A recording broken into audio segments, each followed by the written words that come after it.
Hello everybody. Welcome to Homeschooling and Oils. My name is Tina and today I'm going to be talking about the good and the beautiful. Now, you know this has been on a whole lot of homeschooler minds. I had no knowledge of the good and the beautiful until about March of last year, and then April of last year I actually purchased part 1 level 4. The reason why is because it was relatively inexpensive. I think I spent like $13 for it brand new. And so I said, hey, it's not really a big investment, so I'll buy just that one part. Now, that was not the complete 4th level.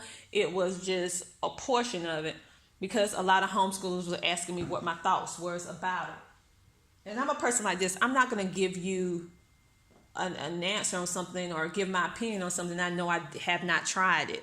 So I tried it multiple levels because I want to give you a very good illustration, and I'm going to give you my opinions, the pros, the cons about good and beautiful.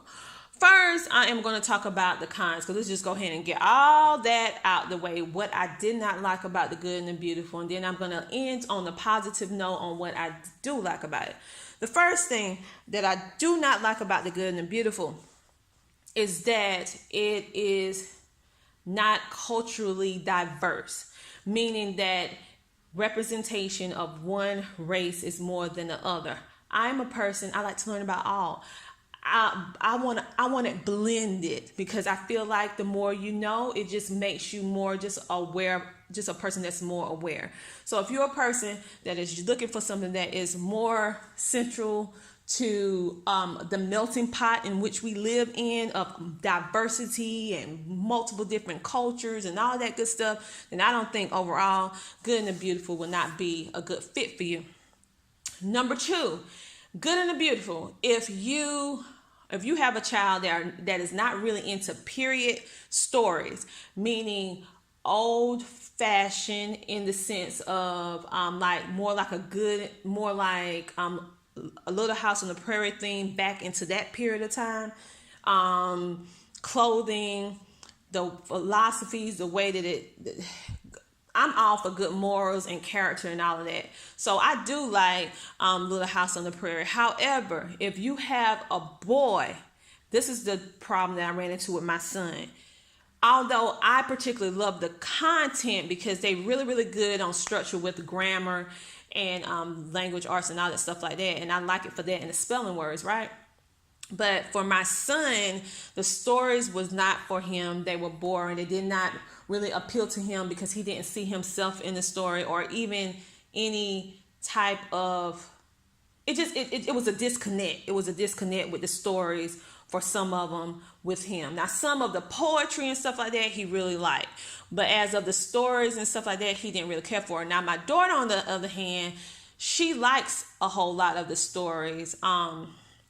She liked a whole lot of the stories, I should say, but we're into different stuff like that, my daughter and I. So boys, I don't really know. It just depends on what type of boy you have, if they're really into that or not. My son is very active, very into modern tech, and that just didn't, all the stories didn't fit. However, the poetry was very nice. He liked the poetry.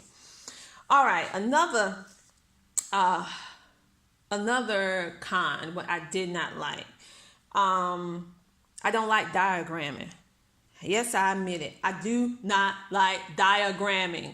Like some people, they absolutely love it. Some students absolutely love it. With me, it's just, I don't see the relevance of diagramming a sentence.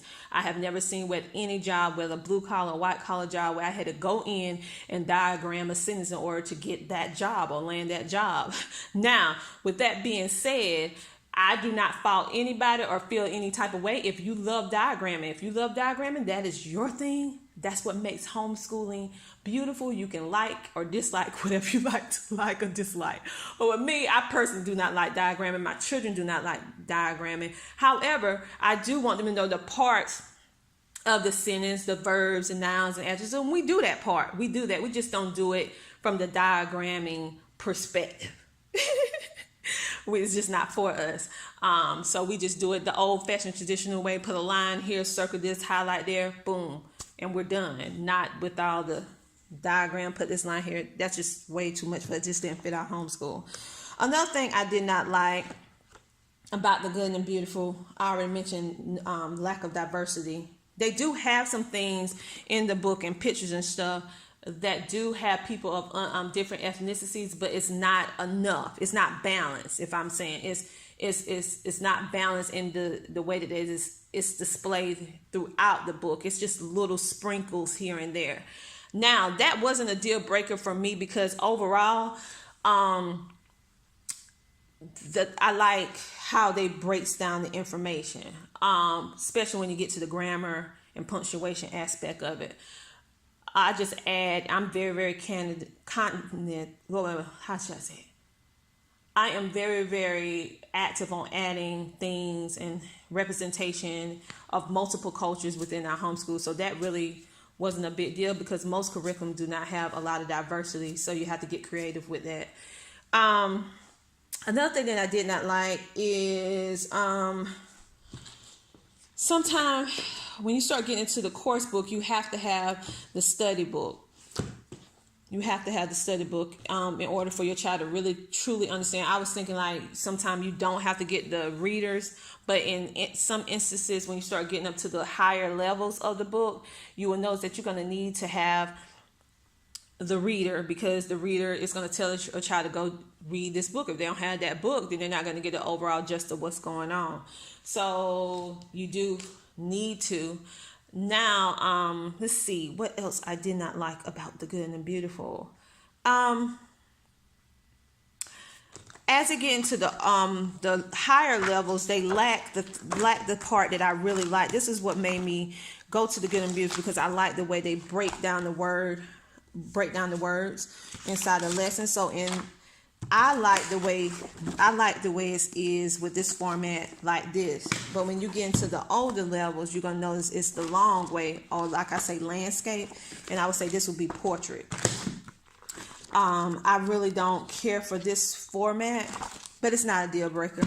I prefer this one because I just like the way I just like the way that it flows when it's like this versus the other way. One thing that I don't like about the level 3 is that it's so thick. So I think that's the reason why they probably lower it down, because I like it better in this format because it's not that thick. However, on this one it is. And if you have a child that's a reluctant reader or gets easily overwhelmed by thick, overcumbersome books, then that's not going to be a good thing for them. Okay, now I already got through all the things I did not like. And if I think of anything else, I'll tell you. Let's talk about all the things that I do like about the good and beautiful. What I like about the good and beautiful, if you are looking for something that is totally, you don't have to do any planning and it includes multiple subjects and topics and all that, then I feel like this would be good for you, because from the price point, when you're looking at curriculum overall, their curriculum is very, very inexpensive. Because for a complete curriculum that includes literature, grammar usage, punctuations, art, geography, spelling, vocabulary, and writing, I mean, let you see it. It includes all these things to the bottom. For something that is including all of those various different topics, and if you are a person like me who love unit study kind of things, then this will be a good thing because it's covering all those topics. It's covering every single one of those topics. So you know at the end of this book, when you complete it, you already did all of that stuff. And so that is very good for homeschoolers that work, the parents who work, or homeschoolers that have multiple children and you're trying to figure out a way that you can do less planning. Another thing that I liked about this is that it gives you what you're going to go over for within that book at a glance. So if you need to keep records and stuff like that, you can just write this down, or you can just say it depends on how detailed you have to be. It's everything that you're going to be going over in that particular book. Then it breaks it down even more so with lessons. And as you can see, I divided mine into weeks, what I want to have them complete or whatever. And so I particularly like this level because of the spelling. That's what made me get it, just for spelling, not so much for the other parts, but for the spelling. and the geography, because I like the way it's broken down in small little bite-sized pieces. Now, let's see. Another thing that I like is that it's in color in these books too. So I'm gonna show you a little bit of it. Another thing, this can be a like or a dislike. It just depends on how you feel about it. With the good and the beautiful, let me explain to you a little bit about these levels. It's when you see level 1, level 2, level 3, level 4, level 5, and go up, right? One thing you need to understand about the good and beautiful, they are not geared on the traditional public school scale of what is considered traditional grade level. You will notice with the good and the beautiful that their books are way more advanced. So your level 1 book can easily be a 2nd or 3rd grade level in a traditional school. Their level, and so it's basically 1 to 2 grades up, in some cases 3, and then if you have a child with a learning difference, they can easily be an older child working in a lower level book and still hitting what they need to hit in regards to grade level with the public school, because the literature, the information is very, very well advanced. Okay, one con that I don't like is that sometimes they express their opinion on certain type of reading that they feel that is good versus certain type of reading they feel that is bad. Now, a lot of kids read the Diaries of the Wimpy Kid.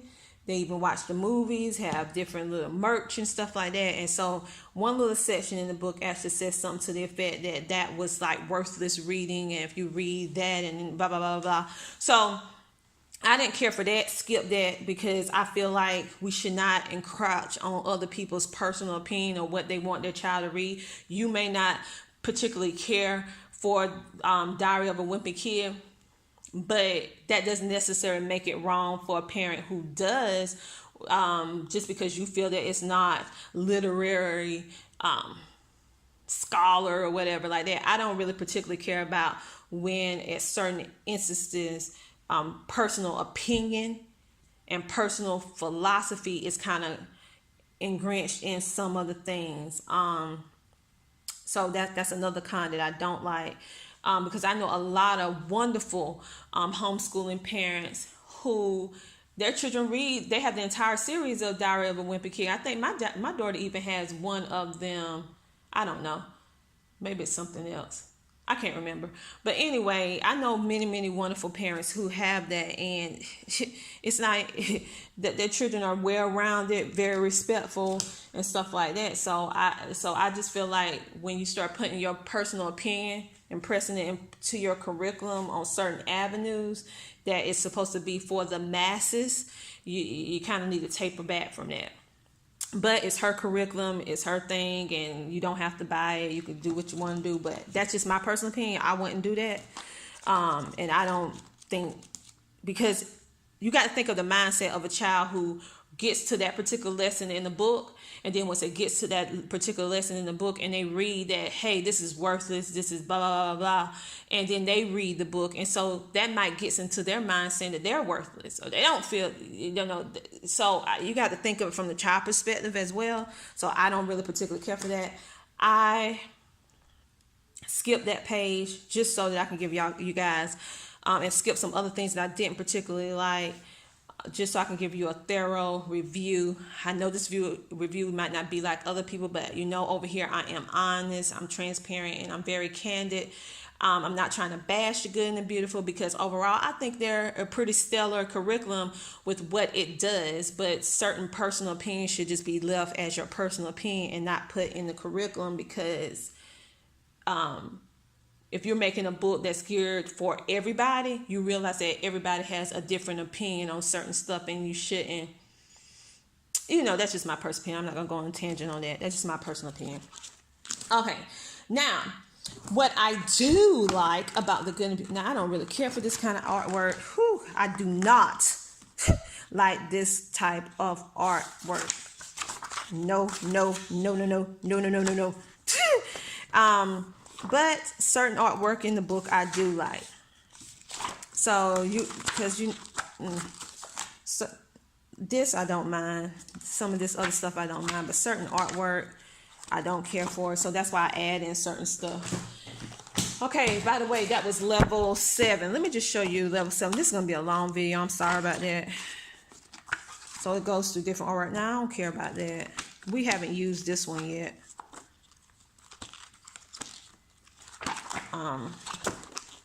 And let me show you level 3. Overall, I really like level 3. Even down with some of the poetry. My son, like I said, if you have a boy, a real boy, like, he not gonna really like all of the girly type stories, because that was one thing my son said, like, the stories are really girly. I can't really relate to the stories. However, he do like the geography in the book. Push it up so you can see it. He do like geography. He do like some of the poetry. You know how we feel about diagramming. And some of the artwork, that is good. We do some of the reading in this. I care for the reading in the lower level a little bit more than the upper level in some cases. It just depends. All right, so, and I like the way the map and everything is, because I can easily build on this with some other stuff too as well. I don't know if I mentioned that you can't go by the levels, because level 7 can easily be a 9th grader, because their stuff is so advanced at the good and the beautiful, which is another plus. So if you want to be teaching your children, let them have a curriculum that they're kind of going to always be ahead of the game, so to speak, because of the words and the literature and the type of reading, you'll notice that your child will like test out much higher because of the caliber of the reading that's in the book. But if your child really don't like old classical reading, then they won't. It really doesn't matter. You're not going to care for it. This is level 4 is all black and white, in case you was noticing, which I thought was a little bit strange because most of the other ones have a little color in it. It does have an answer key in the back, but level 4, you'll notice that it's totally black and white. Level 3, this is level 5. Level 5 is it has black and white and color. Level 5 is good as well. Certain artwork my daughter didn't like. She don't really care for artwork where people are naked. Me neither. And so we skipped over that, and I added in some other art or whatever like that. However, the geography aspect is really good. Let me show you level 6. This is just the course. Now, I love level 6. Level 6 is the most beautiful pictures. And see, beautiful. I love. Now, they really did an amazing job on level 6. Love it. See, look at that. I just love it. Love level 6, right?